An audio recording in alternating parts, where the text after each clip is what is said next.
Assalamualaikum warahmatullahi wabarakatuh. Eh, di sini kami akan mempresentasikan tugas manajemen risiko yang berjudul Manajemen Risiko dan Asuransi. Saya Siti Alasafa Budi Surasa, NPM 16118172. Nama saya Taskia Salsabila Putri, NPM 161181173. Nama saya Gibi Fania Pangaribuan, NPM 161181180. Jadi yang pertama itu ada pertemuan 1 yang berjudul Pengertian Risiko dan Kategorinya. Pertama itu adalah latar belakang risiko. Risiko adalah bagian hidup yang tidak dapat dipisahkan. Setengah orang mengatakan bahwa tidak ada kehidupan tanpa risiko seperti kehidupan tanpa kematian. Oleh karena itu, setiap hari kita menghadapi risiko, sama dengan sebagai syarikat dan sebagai individu, orang yang mencoba melindungi diri dari risiko. Begitu juga perniagaan, mesti melindungi perniagaan mereka dari risiko. Selanjutnya ada pengertian risiko. Risiko diartikan sebagai kemungkinan kejadian yang merugikan. Ada 3 unsur penting dari sesuatu yang dianggap sebagai risiko. Yang pertama itu, risiko merupakan suatu kejadian. Yang kedua, kejadian tersebut masih merupakan kemungkinan. Jadi bisa saja terjadi dan bisa saja tidak terjadi. Yang ketiga, jika tidak sampai terjadi, akan menimbulkan kerugian. Selanjutnya ada kategori risiko. Ada beberapa istilah yang berhubungan dengan risiko. Misalnya risiko keuangan, risiko operasional, risiko kredit, risiko bisnis, dan lain-lain. Dari istilah ini, kita sudah melihatnya dari kategori risiko. Ada beberapa kategori risiko bergantung pada perspektif yang kita lihat. Risiko boleh dilihat dari beberapa sudut pandangan, termasuk risiko dari sudut pandang risiko, aktivitas yang dijalankan, atau acara yang berlaku. Ini bisa dilihat apa yang dilakukan ketika terjadi risiko. Yaitu ada 3, mengalihkan risiko, menerima risiko, dan menghindari risiko. Untuk mengalihkan risiko, bisa menggunakan asuransi.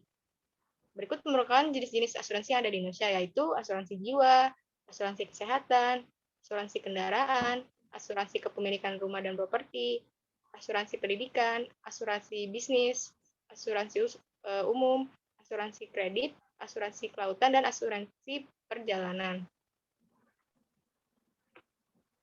Selanjutnya ada tujuan manajemen risiko. Tujuan dari manajemen risiko adalah yang pertama melindungi perusahaan dari risiko signifikan yang dapat menghambat pencapaian tujuan perusahaan. Yang kedua, objektif pengurusan risiko adalah apa yang dilakukan ketika terjadi risiko, menghindari risiko, menerima risiko, mengalihkan risiko. Asuransi melindungi syarikat daripada risiko penting yang boleh menghalang pencapaian matlamat syarikat.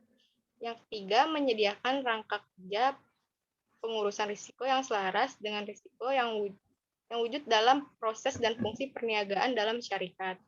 Yang keempat, menggalakkan pengurusan untuk bertindak secara proaktif, mengurangkan risiko kerugian, membuat pengurusan risiko sumber kelebihan daya saing, dan kecemerlangan prestasi syarikat. Yang kelima, galakan setiap orang dalam syarikat untuk bertindak dengan hati-hati dalam menangani risiko syarikat, dalam usaha memaksimumkan nilai syarikat. Selanjutnya, membina keupayaan untuk bersosialisasi pemahaman mengenai risiko dan kepentingan kepentingan risiko. Dan terakhir ada memperbaiki prestasi syarikat dengan menyediakan maklumat tahap risiko seperti yang digariskan dalam peta risiko yang berguna untuk pengurusan dalam membangunkan strategi dan meningkatkan proses pengurusan risiko secara berterusan dan berterusan. Selanjutnya ada risiko dari sudut pandang penyebab, yaitu risiko boleh dilihat dari beberapa perspektif puncak risiko. Apabila dilihat dari puncak risiko, terdapat 2 jenis risiko, yaitu ada risiko kewenangan dan risiko operasi. Risiko kewenangan adalah risiko yang disebabkan oleh faktor kewenangan seperti harga, kadar faedah, dan mata uang asing. Risiko operasi adalah risiko yang disebabkan oleh faktor bukan kewenangan seperti dari manusia, teknologi, dan alam semula jadi. Selanjutnya ada risiko dari sudut pandang akibat. Risiko boleh dilihat dari akibat yang disebabkan. Terdapat 2 kategori risiko apabila dilihat dari kesan yang disebabkan. Yang pertama ada risiko murni, yaitu suatu peristiwa yang hanya mendatangkan kemudaratan dan tidak membenarkan keuntungan.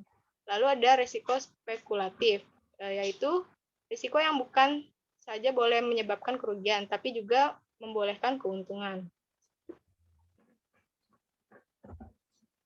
Selanjutnya ada risiko dari sudut pandang aktivitas. Terdapat berbagai jenis aktivitas yang boleh menimbulkan risiko, yaitu contohnya aktivitas yang memberikan kredit oleh bank dan risiko itu disebut risiko kredit. Selanjutnya ada risiko dari sudut pandang kejadian. Risiko harus dinyatakan berdasarkan peristiwa tersebut. Sebagai contoh, jika kejadian itu adalah kebakaran, maka ia dipanggil risiko kebakaran. Jika terjadi adalah nilai tukar rupiah berbanding dengan mata uang asing yang menjatuhkan, maka disebut risiko nilai tukar rupiah dan lain-lain. Selanjutnya ada fungsi pokok manajemen risiko. Jadi yang pertama itu ada menemukan kerugian potensial, karena pasti semua orang yang akan dihadapi oleh organisasi. Yang kedua, mengevaluasi kerugian potensial, mengiktiraf dan mengatasi magnitudo kekerapan, kehilangan, dan kerugian atau grafiti kerugian.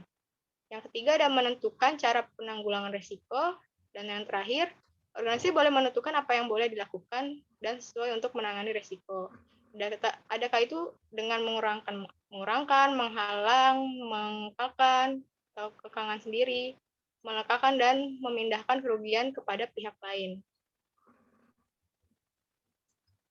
Selanjutnya ada korelasi manajemen risiko dengan bagian lain di syarikat. Yang pertama, korelasi dengan bagian akuntansi. Jadi yaitu ada beberapa pengurusan penting yang terjadi di korelasi bagian akuntansi, yaitu mengurangkan peluang untuk pekerja menggelapkan dan menjalankan kawalan dalam dan audit dalam. Lalu melalui akun aset, jabatan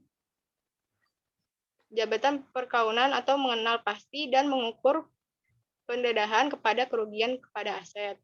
Lalu yang terakhir melalui penilaian akun seperti akun yang belum terima, bagian perakunan mengukur risiko akun yang belum terima dan memperuntukkan dana reserve untuk memperdedahkan kepada kerugian yang boleh diterima. Selanjutnya ada korelasi dengan fungsi keuangan. Jadi yang pertama itu pengertian risiko keuangan, yaitu risiko kewenangan adalah sejauh mana syarikat bergantung kepada pembiayaan luar, termasuk pasaran modal dan bank, untuk menyokong operasi yang sedang berjalan. Lalu tujuan manajemen risiko keuangan objektif utama pengurus risiko keuangan adalah meminimumkan potensi kerugian yang timbul dari perubahan mata uang, kredit, komoditif, dan eksekusi yang tidak terduga. Selanjutnya ada korelasi dengan pemasaran. Risiko pemasaran adalah peristiwa yang berpotensi merugikan dan diketahui betapa banyak peluang acara itu akan berlaku dan berapa banyak kesannya jika ia berlaku pada semua aktiviti perniagaan yang berkaitan dengan aliran barang dan perkhidmatan dari pengeluar pada pengguna. Dalam aktivitas pemasaran terdapat 4 konsep, yaitu produk, harga, penempatan, dan promosi. Selanjutnya ada hubungan dengan aset pemeliharaannya. Bagian ini bertanggung jawab untuk reka bentuk, penyelenggaraan, dan menjalankan fungsi penyelenggaraan bangunan, kilang, dan peralatan, yang semuanya penting untuk mencegah mengurangi beberapa dan keterbukaan kerugian. Selanjutnya ada korelasi dengan jabatan pengeluaran. Aktivitas pengeluaran juga menciptakan risiko dalam mereka membentuk dan mengeluarkan produk atau menyediakan perkhidmatan. Pekerja sering terdedah kepada kemalangan tempat kerja. Begitu juga produk atau perkhidmatan yang dijualnya. Selanjutnya ada korelasi dengan jabatan personel. Jabatan mempunyai banyak tanggung jawab dalam bidang risiko. Contoh yang jelas adalah reka bentuk, pemasangan, dan pentadbiran program kebijakan pekerjaan. Lanjut langsung ke pertemuan 2 oleh Taskia. Selanjutnya, bab 2 akan membahas manajemen risiko dalam konteksnya dan tata kelola aspeknya. Yang pertama, mengapa manajemen risiko penting? Eh, karena dalam seluruh jajanan manajemen perusahaan bertanggung jawab mengelola risiko. Kedua, mampu mengurangi volatilitas pendapatan dengan menggunakan pengurusan risiko yang baik. Ketiga, pengurusan risiko dapat memaksimumkan nilai pemegang saham. Dan keempat adalah pengurusan risiko memperbesar peluang kerja dan jaminan finansial. Ini fakta-fakta tentang manajemen risiko yang bisa menjadi peringatan untuk kita. Yang pertama, masih sulit diterapkan karena masih banyak yang tidak percaya atau skeptis terhadap risiko. Dan selanjutnya, kerugian potensial akan terjadi bagi suatu perusahaan apabila penerapan risiko tidak efektif dalam perusahaan itu. Yang terakhir, perusahaan perlu menerapkan proses manajemen risiko agar dapat dikelola dengan baik. Selanjutnya, tata kelola manajemen risiko ini ada 3, itu adalah aspek struktur pengurusan risiko, aspek operasi, dan aspek perawatan dari tata kelola manajemen risiko. Yang pertama, aspek strukturnya itu ada komitmen, kebijakan manajemen risiko, akuntability dan kepemimpinan, pembentukan unit kerja pengurusan risiko, administrator risiko, pandang masing-masing unit kerja yang setara. Jadi ada administrasi risiko di setiap masing-masing unit kerja. Selanjutnya, penyediaan sumber yang diperlukan untuk pengurusan risiko. Di aspek operasi ada penyediaan manual pengurusan risiko, pelancaran, kejangkauan dan latihan pengurusan risiko, teknik dan kaedah pengurusan risiko, sistem laporan, memantau dan mengukur prestasi, penstabilan data dan memaklumatkan pengurusan risiko. Selanjutnya, aspek perawatan, itu ada pendidikan dan latihan. Jadi di setiap unit kerja itu ada pelatihan dan pendidikan di setiap unit kerjanya untuk meminimalkan risiko yang ada. Selanjutnya, komunikasi dan penerbitan, kajian dan pemeriksaan pengurusan risiko, dan pendanaan.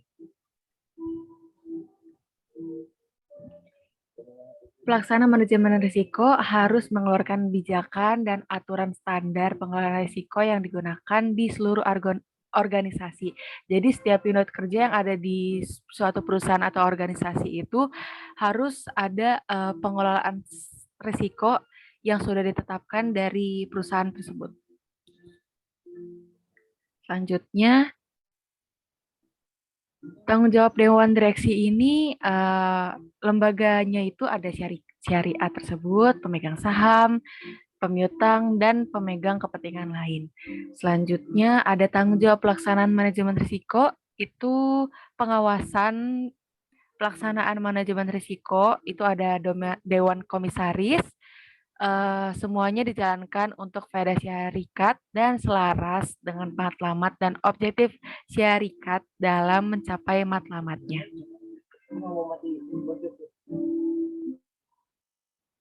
Tanggung jawabnya Dewan Komisaris itu yang pertama, pengawasan terhadap kebijakan manajemen, baik manajemen secara umum, mengenai perusahaan dan bisnis perusahaan, dan memberikan nasihatnya kepada direksi. Selanjutnya, pertemuan ketiga. Lanjut ya. Di pertemuan ketiga, saya akan menjelaskan tentang mencermati ruang lingkup risiko berdasarkan dari pengalaman. Yang pertama itu pengertian risiko. Risiko adalah ketidakpastian yang dapat terjadi di masa yang akan datang yang dapat berpengaruh terhadap suatu pencapaian suatu organisasi. Menurut Wiedemann, ketidakpastian yang menimbulkan kemungkinan bermanfaat dikenal sebagai peluang atau opportunity, sementara ketidakpastian yang menyebabkan kesan buruk dikenal sebagai resiko.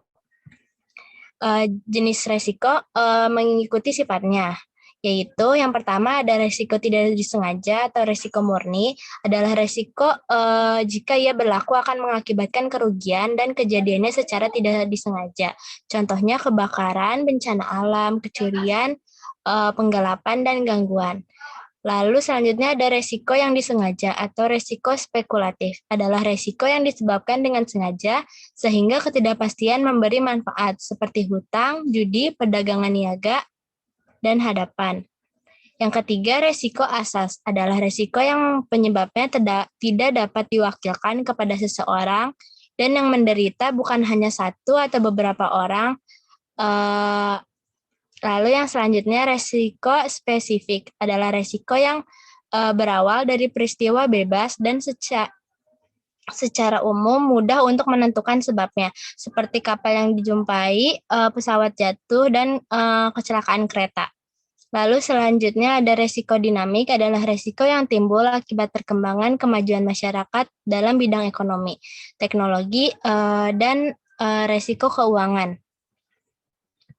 Lalu selanjutnya langkah-langkah penanggulangan resiko. Yang pertama itu menjalankan pencegahan dan pencegahan kemungkinan kejadian yang menyebabkan kerugian. Yang kedua itu mengendalikan pengekalan bermakna untuk mentolerir kerugian dengan membenarkan kerugian berlaku dan untuk mengelakkan gangguan kepada operasi dengan menyediakan dana untuk pengurangan. Yang ketiga itu mengawal resiko. Dan yang keempat itu resiko pemindahan atau pemindahan kepada pihak lain, yaitu dengan memasukkan kontrak asuransi. Lalu manfaat manajemen risiko, yang pertama itu menciptakan lingkungan kerja yang aman dan terjamin untuk semua staf dan pelanggan. Lalu meningkatkan stabilitas operasional bisnis sekaligus mengatur tanggung jawab hukum. Lalu yang ketiga melindungi perusahaan maupun lingkungan sekitarnya dari risiko kejadian yang merugikan. Yang keempat memberikan proteksi untuk semua orang dan aset yang terlibat dalam risiko berbahaya. Yang kelima membantu menetapkan kebutuhan asuransi perusahaan sehingga bisa meminimalkan premi yang tidak penting. Lalu selanjutnya berguna untuk mengambil keputusan dalam menangani masalah yang rumit, lalu memudahkan estimasi biaya, memberikan pendapat dan intuisi dalam pembuatan keputusan yang dihasilkan dalam cara yang benar, lalu memungkinkan bagi para pembuat keputusan untuk menghadapi risiko dan ketidakpastian dalam keadaan yang menyala, lalu memungkinkan bagi para pembuat keputusan untuk memutuskan berapa banyak informasi yang dibutuhkan dalam menyelesaikan masalah. Selanjutnya melanjutkan pertumbuhan perusahaan, menyediakan pedoman untuk membuat perumusan masalah, dan menstabilkan pendapatan perusahaan. Keupayaan untuk mengenal pasti risiko, yaitu salah satu manfaat pengurusan risiko selain dapat mengenal pasti risiko adalah untuk mengukur risiko yang mungkin kita hadapi. Tujuan pengukuran ini adalah untuk mengetahui berapa banyak kerugian yang dihasilkan akibat keputusan yang telah diambil. Dengan upaya yang baik dalam pengurusan risiko, kita dapat mengawal risiko supaya tidak memberi dampak yang lebih buruk. Oleh karena itu, pengurusan risiko mesti berdasarkan pemikiran yang logik dan bukan keputusan emosi. Lalu tujuan dari manajemen risiko yang pertama itu untuk melindungi perusahaan dari risiko signifikan yang dapat menghambat pencapaian tujuan perusahaan.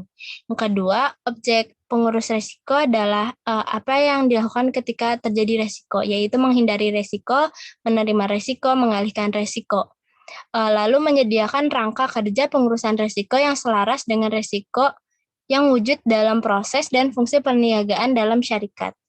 Yang keempat, menggalakkan pengurusan untuk bertindak secara proaktif, mengurangkan risiko kerugian, membuat pengurusan risiko dan kecemerlangan prestasi syarikat. Yang kelima, menggalakkan setiap orang dalam syarikat untuk bertindak secara hati-hati dalam menangani risikonya. Lalu membina keupayaan untuk bersosialisasi pemahaman mengenai risiko dan kepentingan pengurusan risiko. Dan yang ketujuh itu memperbaiki prestasi syarikat dengan menyediakan maklumat tahap risiko.